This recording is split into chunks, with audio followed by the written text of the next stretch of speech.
하나님 말씀 베드로 전서 4장 11절 우리 한 목소리로 읽으시겠습니다. 자, 시작. 만일 누가 말하려면 하나님의 말씀을 하는 것 같이 하고 누가 봉사하려면 하나님이 공급하시는 힘으로 하는 것 같이 하라. 이는 범사에 예수 그리스도로 말미암아 하나님이 영광을 받으시게 하려 함이니 그에게 영광과 권능이 세세에 무궁하도록 있느니라. 아멘. 아멘. 성도로서 살아가고 또 교회의 일꾼으로서 섬기는 데 있어서 가장 기본이 되는 것은 우리의 언어 생활입니다. 여러분은 주로 어떤 유형의 말을 사용하고 계신가요? 부정형의 언어를 쓰시는 분들이 있죠. 아이, 별로예요. 피곤해요. 죽지 못해 살지요. 혹시 이런 습관들이 있으신가요? 아니면 어떤 분들은 평범형이 있습니다. 그저 그렇지요. 늘 똑같죠. 거기서 거기죠. 그저 밥만 먹고 삽니다. 이렇게 생각하고 말씀하시는 분도 있죠. 반면에 긍정형이 있습니다. 대단합니다. 환상적입니다. 잘 되고 있습니다. 희망이 있습니다. 이렇게 말씀하시는 분도 있죠. 이 세 가지 유형 중에서 어떤 유형이 여러분의 모습을 나타내고 있습니까? 자신이 자주 쓰는 말을 살펴보게 되면은 자신의 미래를 예측할 수가 있습니다. 긍정적이고 성취를 다짐하는 말을 주로 하는 사람은 그 말대로 성공적이고 열매 맺는 삶을 살 수가 있습니다. 반면에 부정적인 말을 많이 하는 사람은 실패하고 또 불행한 삶을 살 가능성이 많습니다. 우리가 어떤 말을 하느냐에 따라서 우리의 사고가 달라지고 행동이 바뀌어지고 결국에는 그 말이 결과가 되어서 인생이 형성되는 것입니다. 특별히 교회를 섬기는 지도자는 언어의 사람이라 이렇게 말씀드리고 싶습니다. 하나님의 말씀에 기초해서 하나님이 기뻐하시는 말을 하는 사람은 그로 인해서 복을 누리게 됩니다. 교회에도 유익을 끼치고 또 덕을 가져오게 됩니다. 우린 성도로서 또 교회 일꾼으로서 어떤 언어 생활을 해야 될지 오늘 구체적으로 생각해 보려고 합니다. 그 첫 번째 원리는 말의 권세를 인정하는 것입니다. 사람의 마음은 말에 의해서 프로그램화 된다라고 전문가들은 말을 합니다. 그렇기 때문에 말로서 표현된 우리의 마음은 우리의 미래를 좌우할 수가 있습니다. 우리 입에서 나오는 말로서 우리 인생을 망하게도 하고 성공하게도 하고 불행하게도 만들고 행복하게도 만들 수가 있는 것입니다. 누가복음 6장 45절의 말씀은 선한 사람은 마음에 쌓은 선에서 선을 내고 악한 사람은 그 쌓은 악에서 악을 내나니 이는 마음에 가득한 것을 입으로 말함이니라 이렇게 기록합니다. 사람은 자기 마음에 쌓여 있는 것을 입으로 표출하게 마련이죠. 그래서 언어는 단순히 의미를 전달하는 수단 이상의 기능을 합니다. 언어는 존재의 집이라 이런 표현이 있지 않습니까? 그처럼 한 사람이 사용하는 언어를 보면은 그 사람의 인격과 성품과 수준과 상태를 우리는 짐작할 수가 있는 것입니다. 그래서 언어 사용이 너무나 중요한 겁니다. 잠언 18장 21절 말씀 우리 같이 읽어보실까요? 시작. 죽고 사는 것이 혀의 힘에 달렸나니 혀를 쓰기 좋아하는 자는 혀의 열매를 먹으리라. 아멘. 혀의 권세에 대해서 성경은 말씀하고 있습니다. 그 사람의 언어 습관이 그 인생을 좌우하고 운명을 결정할 수가 있다는 뜻입니다. 그렇기 때문에 여러분, 우리는 하나님의 말씀에 근거해서 진실하고 긍정적인 말을 하는 사람이 되어야만 하겠습니다. 혹시나 거짓말을 하거나 과장하거나 왜곡하거나 부정적이거나 공격적인 말을 하는 언어의 습관이 있다면 오늘 이 아침 성령께서 우리의 마음을 치유해 주시기를 기도합니다. 야고보 3장 3절 이하의 말씀은 이제 우리 언어 생활을 위해서 중요한 교훈을 주고 있는데요, 좀 긴 본문입니다. 제가 읽어보겠습니다. 우리가 말들의 입에 재갈 물리는 것은 우리에게 순종하게 하려고 그 온몸을 제어하는 것이라. 또 배를 보라.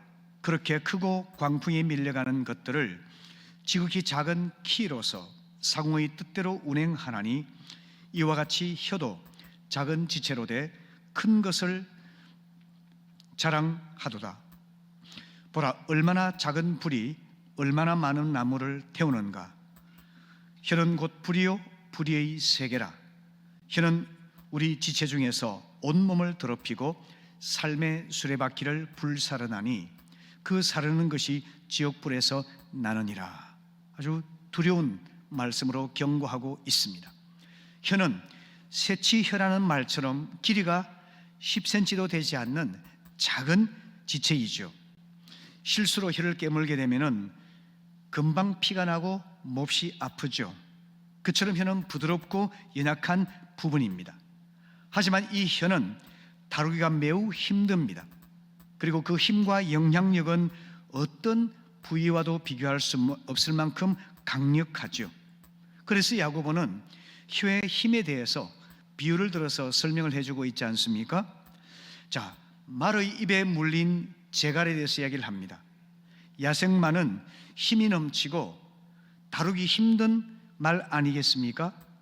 하지만 야생마라 할지라도 그 입에 재갈을 물리고 머리와 목에 굴레를 씌우게 되면 사람은 능히 그 야생마도 통제할 수가 있죠. 또한 배를 조종하는 키에 관해서 이야기하자면 어마어마하게 큰 배가 있습니다.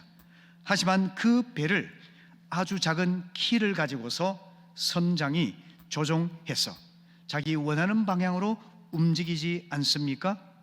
세 번째 비유는 숲을 태우는 작은 불을 이야기하고 있습니다. 가스레인지를 켤 때 탁 하는 소리와 함께 불이 반짝 튀어오르죠. 이것을 우리는 불티라 이렇게 말을 하지 않습니까? 여러분, 3년 전에 있었던 울진 산불 기억하십니까? 지금 일어나고 있는 캘리포니아 산불도 여러분 아실 겁니다. 이 모든 것들은 작은 불티가 큰 숲을 태운 결과입니다. 나아가서 사람들을 죽이고 재산을 파괴하고 도시를 삼켜버리는 엄청난 영향을 미치지 않습니까? 그런데 이런 산불의 원인은 대체로 등산객이 무심코 버린 담배꽁초라든지 사소한 불장난에서 시작되는 경우들도 종종 있지 않습니까? 이처럼 작은 것이 큰 파괴력을 가져온다고 야고보는 말씀하고 있는 것이죠. 그런 비유를 들면서 삶의 수레바퀴를 불사르는 혀라는 이야기를 합니다. 지극히 작은 혀가 온몸 곧 전 인격을 더럽히기도 하고 우리 인생의 수레바퀴를 불태워서 인생을 파멸시키기도 하는 것이 우리 입에서 사용되는 혀 곧 말이라는 것입니다.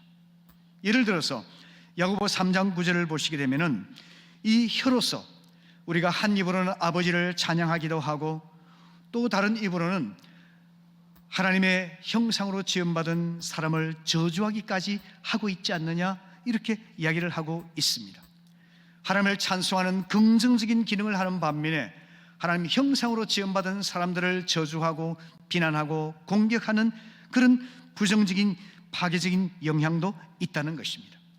이와 같이 혀의 권세를 우리가 인정하고 자신의 인생과 공동체에 얼마나 긍정적 혹은 부정적 영향을 미치는지, 혹은 건설적 혹은 파괴적인 영향을 미치는지를 생각해서 혀의 권세를 인정하고 혀를 하나님의 뜻 안에서 올바로 사용하는 법을 알아야만 하고 연습, 훈련해야만 하는 것입니다.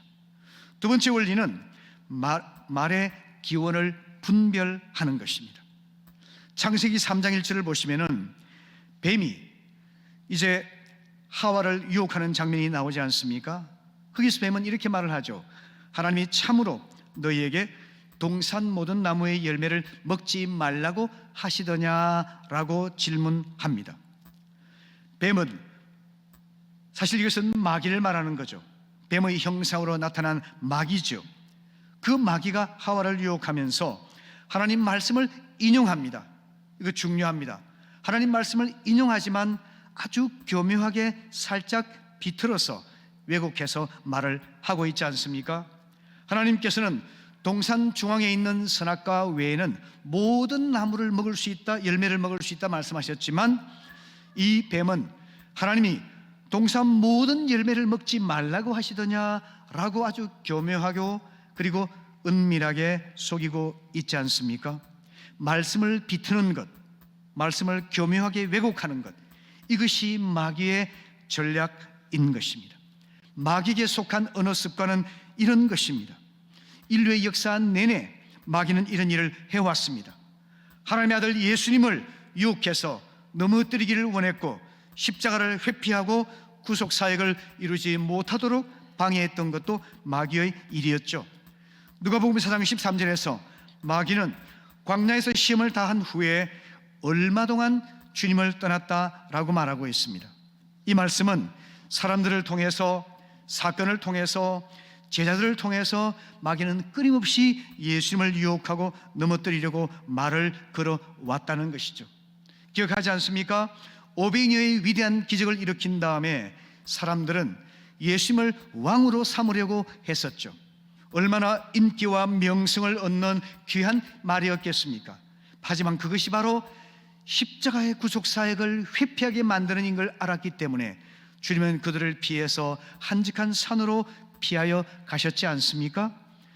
주님께서 위대한 신앙 고백을 한 다음에 베드로가 이렇게 말을 하죠. 주님은 그리스도시요 살아계신 하나님의 아들이십니다. 위대한 고백을 했지만 주님이 십자가의 고난과 죽음을 말씀하실 때 베드로는 그렇게 하면 안 된다라고 주님을 질책하죠.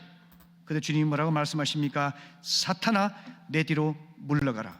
너는 나를 넘어지게 하는 자로다 말하지 않습니까? 베드로의 사랑 어린 그런 권면도 그 이면에는 사탄의 속임수와 유혹이 숨어 있었다고 하는 것을 알려주고 있는 것입니다.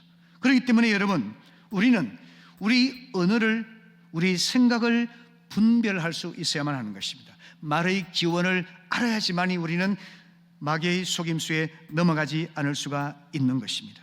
그래서 지혜로운 사람은, 지혜로운 언어 사용자는 나나 다른 사람의 생각, 그리고 생각에서 나오는 말이 누구에게서 왔는지, 어디에서 왔는지를 분별할 수 있는 분별력을 가진 사람인 것입니다. 만일 분별하지 못하게 되면 우리는 얽히게 되는 겁니다. 잠언 6장 2절 말씀에서 내 입의 말로 내가 얽혔다라고 말씀하고 있지 않습니까? 그래서 우리 언어가 어디에서 왔는지, 누구에게서 왔는지를 분별해서 잘 대처해야지만이 우리는 하나님이 원하시는 행복하고 열매 있는 삶, 그리고 하나님의 뜻에 순응하는 삶을 살아갈 수가 있는 것입니다. 사탄의 유혹은 어떻게 나타날까요? 사탄의 속임수는 어떻게 나타날까요? 여러분, 세상적 가치관에 오염된 말, 육신적 소욕에서 나오는 말들, 이런 것들은 바로 사탄의 유혹과 속임수에서 나오는 것들입니다. 여러분, 머릿속에 들어오는 생각을 말로 표현하기 전에 자신에게 먼저 질문하는 좀 침착한 시간을 가져보시기를 바랍니다. 누가 그 말을 했을까요? 어떤 목적으로 했을까요? 그리고 이 말이 어디에서 왔을까? 이런 생각을 자신에게 해보는 것입니다. 그리고 그것이 하나님 성품과 하나님의 뜻과 일치하지 않는 것이라고 한다면 그 말이 누구에게서 왔는지, 어디에서 왔는지를 분별할 수가 있겠죠. 그것은 두말할 것 없이 마귀가 말한 것이고, 마귀가 생각 속에서 주입해 놓은 것입니다. 여러분, 믿음 생활을 잘하고 성품이 훌륭하고 좋은 삶의 모습을 가진 사람이라 할지라도 한순간 넘어질 수 있습니다. 그래서 우리 언어는 상태라는 겁니다. 영원하지 않고 상태입니다. 그 상태, 우리가 분별하지 못하면 우리는 마귀에게 속아서 부정적이고 파괴적인 언어로 인해서 자신을 얽어맬 수가 있다 하는 것입니다. 그래서 여러분 기도할 때 주님, 저의 말이 하나님의 성품과 뜻에 부합되는 말을 할 수 있도록 도와주십시오. 제 입의 말과 마음의 묵상이 하나님께 연락될 수 있도록 도와주십시오. 제 입에서 나오는 말이 하나님 말씀을 대변할 수 있도록 도와주십시오. 이렇게 우리는 기도해야만 하는 것입니다. 주님, 특별히 여러분, 하나님께 주시는 분명한 약속의 말씀들이 있죠. 예를 들어서 요한 1서 4장 4절 한번 보실까요? 요한 사도는 이렇게 우리에게 권면합니다. 너희 안에 계신 이가 세상에 있는 이보다 크심이라 이렇게 말씀하고 있습니다. 여러분, 때로 우리가 염려와 불안과 두려움에 사로잡힐 때가 있죠. 낙심하고 좌절될 때가 있죠. 그럴 때마다 여러분, 우리는 하나님께 속하여 있고 그러므로 우리는 이미 세상을 이겼고 마귀가 결코 우리를 파멸시키지 못한다는 사실을 꼭 마음에 새기시고 희망의 말, 믿음의 말, 긍정의 말을 할 수 있기를 바랍니다. 빌립보 4장 13절은 내게 능력 주시는 자 안에서 내가 모든 것을 할 수 있다고 선언하고 있지 않습니까? 여러분, 이 말씀을 마음에 받으세요. 그리고 그것을 입으로 표현하세요. 하나님 안에서 나는 어떤 일이든지 가능합니다. 하나님 안에 불가능은 없습니다. 절대 긍정과 절대 가능과 절대 희망을 우리가 노래하고 표현하게 될 때 성령님께서 우리를 도와주시는 겁니다. 여러분, 하나님 말씀은 언제나 진리입니다. 그렇기 때문에 하나님 말씀에 근거하여 생각하고 생각의 바탕에서 말하는 우리 모두가 될 수 있기를 바랍니다. 그렇다면 감정에 의해서, 환경에 의해서, 사람들에 의해서 휘둘리지 않을 겁니다. 인생의 폭풍과 휘몰아쳐 온다 할지라도 우리는 그 폭풍 속에서도 고요함과 평안을 누리면서 하나님께서 도우시고 일하심을 경험할 수 있게 될 것입니다. 그렇기 때문에 여러분, 우리의 생각을 통해서 찾아오는 우리의 말이 어디에서 왔는지, 누구에서 왔는지를 잘 분별하셔서 하나님의 성품과 뜻에 맞는 말을 할 수 있도록 노력할 수 있기를 바랍니다. 아멘. 세 번째는 믿음의 말을 하는 겁니다. 찰스 캡스라고 하는 목사님이 계신데요, 이분은 혀의 창조적 능력을 사용하라 하는 책에서 이렇게 말을 했습니다. 우리 마음에서 잉태되고 혀로 만들어져서 입을 통해 나간 하나님 말씀은 창조적인 능력을 발휘한다라고 말했습니다. 여러분, 하나님 성품과 뜻에 근거해서 하나님 말씀이 우리 속에서 녹아져서 버무려진 이 말씀은 우리 입에서 믿음으로 표현될 때 놀라운 창조력을 발휘한다는 사실을 여러분 꼭 기억하시기를 바랍니다. 그만큼 말이 중요한 겁니다. 힘이라는 단어는요, 권세와 권능이라는 두 가지 성격을 다 가지고 있어요. 권세라고 하는 것은 권능보다 좀 더 큰 단어이죠. 예를 든다면 도로에서 차를 운전할 수 있는 권한을 바로 권세, authority라고 말합니다. 권능은 그 차를 운전할 수 있는 실제적인 능력을 말할 때 그것을 권능이라 표현하면 되겠죠. 그래서 권세는 권능보다 더 큰 개념입니다. 그런데 같은 면허증을 가지고서도 운전 연습을 하지 않거나 또 운전 경험을 갖지 않아서 제대로 운전하지 못하는 분들도 있죠.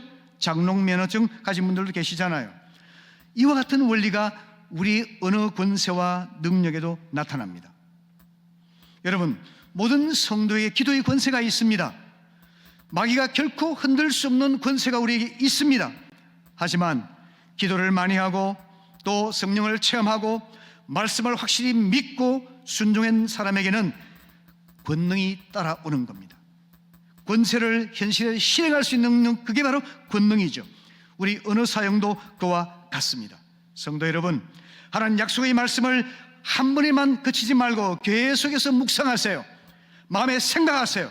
입으로 표현하세요.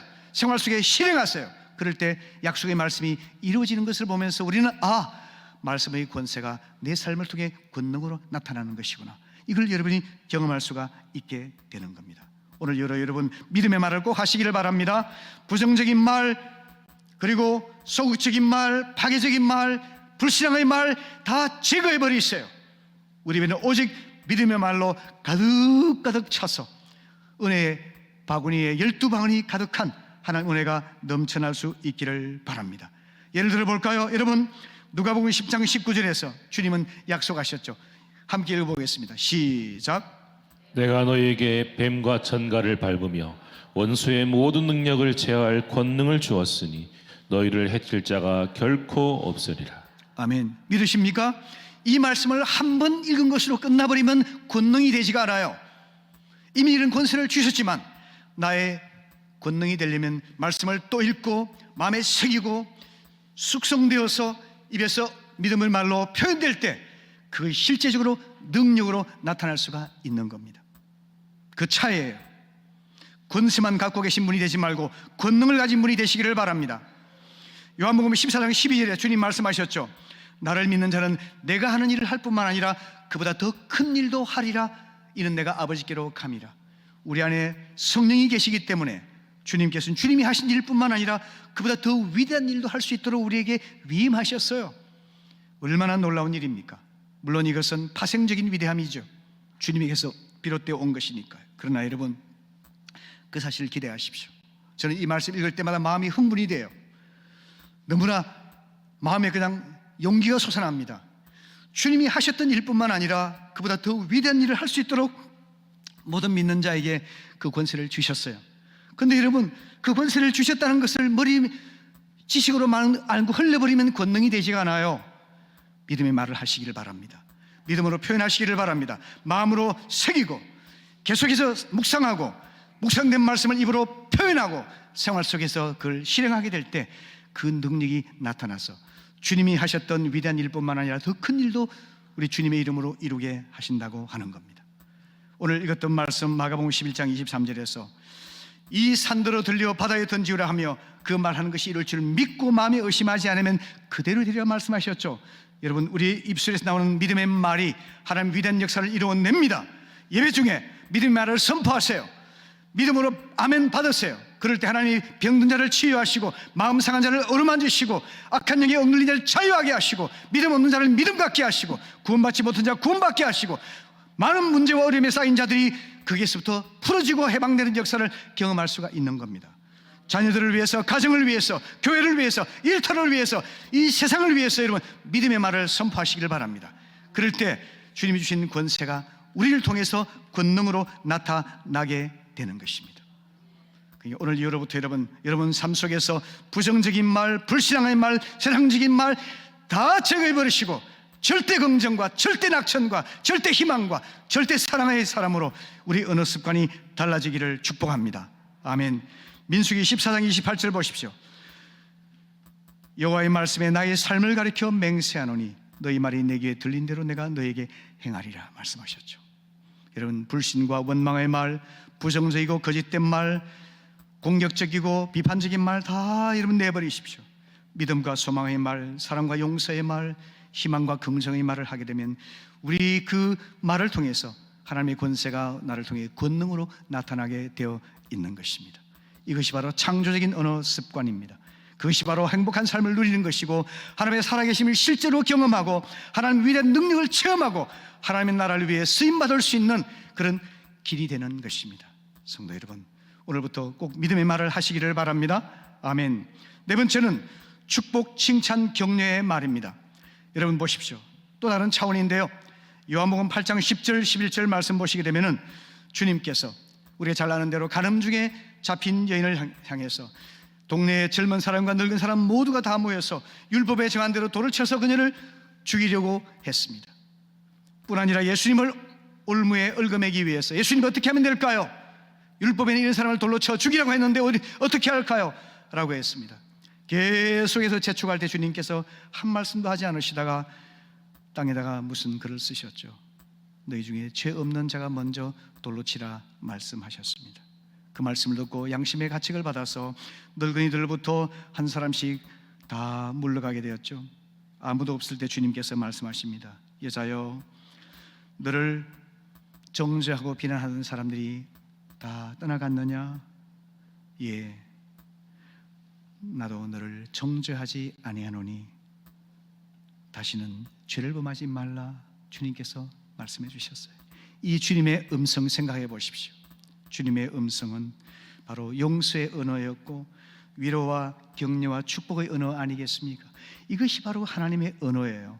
우리의 말이 하나님 말씀을 대변하는 하나님의 언어로 변화된다면 우리의 삶은 남들을 축복하고 칭찬하고 격려하는 그런 은혜의 사람으로 변화되어 갈 수가 있게 되는 겁니다.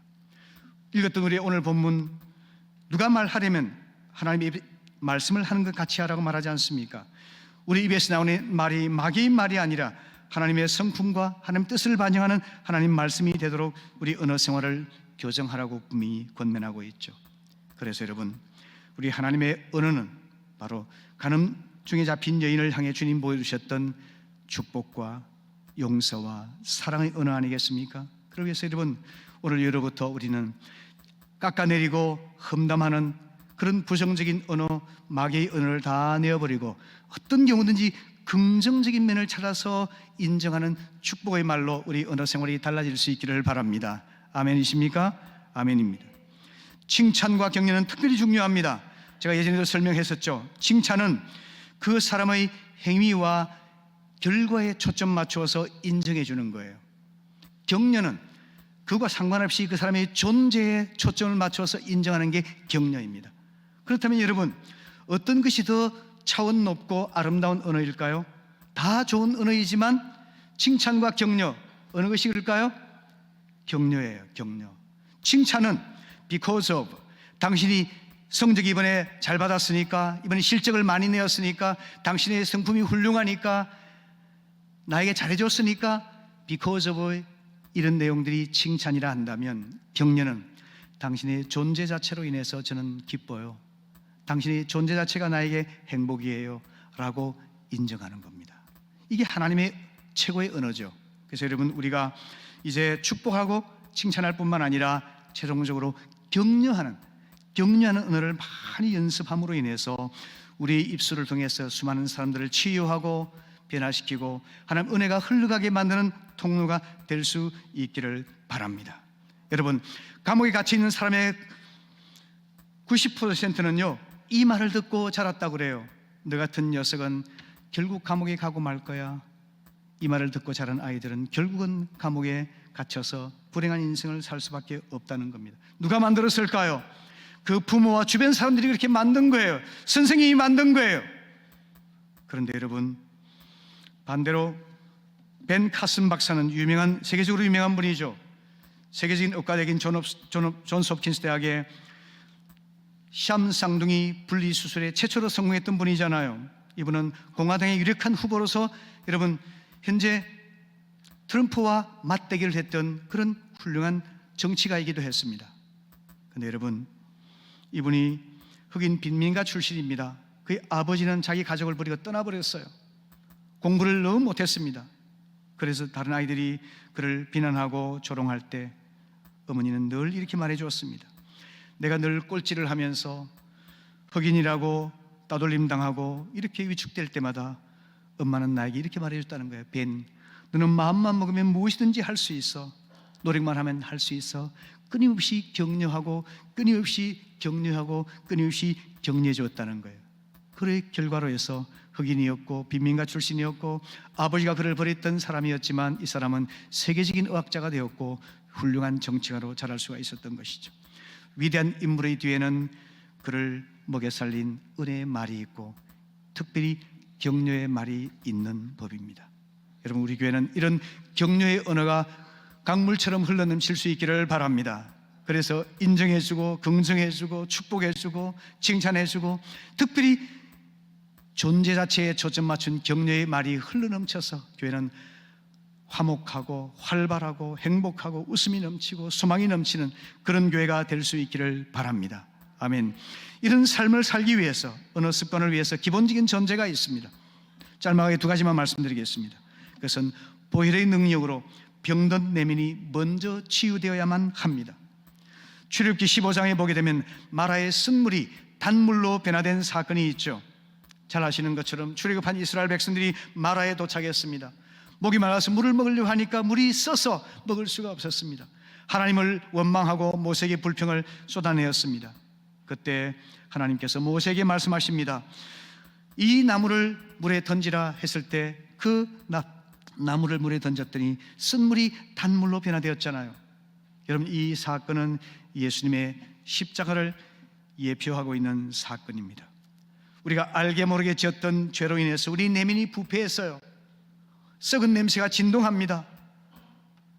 그리고 나쁜 마음으로 변질되고 말았어요. 원망하고 불평하고 다투고 속이고 비난하고 부정하는 것들이 가득 찬 그런 지옥 같은 마음으로 되고 말았어요. 쓴물입니다. 그런데 주님이 십자가 앞에 나와서 주님의 무한한 용서를 경험하고 주님 우리를 새 사람으로 만들어 주시면 우리 내면이 정화되어서 우리가 쓴물이 아니라 단물이 되는 겁니다. 존재에서부터 언어가 나오는 거예요. 우리의 존재가 주님 안에서 변화되어야만 합니다. 우리 존재가 어떻게 변할까요? 예수 그리스도의 보혈이 우리 죄를 사하시고 우리 존재를 새롭게 하시고 새로운 성품, 새로운 삶의 습관, 새로운 인생관을 가진 사람으로 변화시켜 주실 수가 있는 것입니다. 성령께서 우리를 새롭게 하시고 중생의 은혜를 경험하게 하시고 그리고 새로운 의욕을 가지고 새 삶을 살 수 있도록 도와주시는 겁니다. 성도 여러분, 오늘 쓴물이 단물로 변화되는 그런 마라의 은혜를 꼭 먼저 경험하시기를 바랍니다. 그래서 예수를 믿어야 되는 거예요. 예수님이 나의 주님이시고 주님이 나의 구원자이심을 믿을 때 성령께서 새롭게 하셔서 우리 인생의 쓴물이 단물로 변화되어서 존재 그 자체가 새롭게 태어나서 우리는 주님의 원하시는 언어, 주님 원하시는 말을 사용하는 사람이 될 수가 있는 겁니다. 두 번째는 날마다 숨쉬는 순간마다 성령의 지혜를 덧입는 겁니다. 야고보 3장 14절 이하의 말씀은 두 가지 지혜를 말해주고 있는데요, 땅으로부터는 지혜가 있습니다. 이것은 우리 마음속에 시기심과 부정과 왜곡과 다툼과 음란한 생각들이 우리에게 집어넣는 것이에요. 이게 바로 땅에서부터 오는 지혜, 세상적인 지혜라고 성경은 말하고 있습니다. 이건 누가 가져왔을까요? 악한 마귀가 주는 것입니다. 우리 죄의 속성을 이용해서 마귀가 불어넣는 생각들이죠. 이 생각에서부터 악한 말들이 나오게 되는 겁니다. 우리를 부패하게 만들고 멸망하게 만드는 지혜죠. 그런데 하늘로부터는 지혜가 있습니다. 이것은 성령의 지혜죠. 이것은 어떤 것일까요? 성결하고 화평하고 관용하고 양순하고 긍휼하고 선한 열매가 가득한 아름다운 지혜이죠. 우리에게는 이런 지혜가 필요합니다. 내 안에 있는 것이 아니라 내 안에 살아계신 성령께서 선물로 주시는 그런 지혜들이에요. 새로운 마음, 새로운 생각, 거기서 나오는 새로운 언어, 이럴 때 우리는 하늘의 지혜를 가지고서 하나님이 기뻐하시는 언어 생활로 하나님 복을 누릴 수가 있는 것입니다. 그렇기 때문에 여러분, 아까 말씀드린 것처럼 내게 들어오는 이 생각이 하늘의 지혜인지 땅의 지혜인지 하나님의 지혜인지 마귀의 지혜인지 분별하고 잘 걸러낼 수 있도록 노력해야만 합니다. 어떻게 할 수 있을까요? 그렇기 때문에 우리는 날마다 매 순간마다 영적인 안테나를 하나님께 고정하고 걸러낼 수 있는 그런 노력을 해야만 하는 거죠. 제가 며칠 전에 신방을 갔더니 말이죠, 그게 전원주택이었는데요, 근데 목사님, 아무리 노력해도 잠깐 방심하면요 잡초가 금방 가득해서 제대로 꽃이나 이게 식물을 키울 수가 없다는 거예요. 그게 우리 인생의 현실입니다. 잠시 방심하면요 이 세상적인 지혜가 우리를 지배하게 돼요. 그래서 항상 깨어 있어야만 합니다. 그래서 날마다 순간마다 주님께 안테나를 맞추고 하나님 말씀으로 채울 수 있도록 영적인 싸움을 스스로 싸워야만 하는 것입니다. 그래서 여러분, 하늘의 지혜로 살아가는 우리 모두가 될 수 있도록 여러분, 말씀의 묵상과 기도와 예배를 결코 포기하지 아니하고 삶의 우선순위로 삼아갈 수 있게 되기를 바랍니다.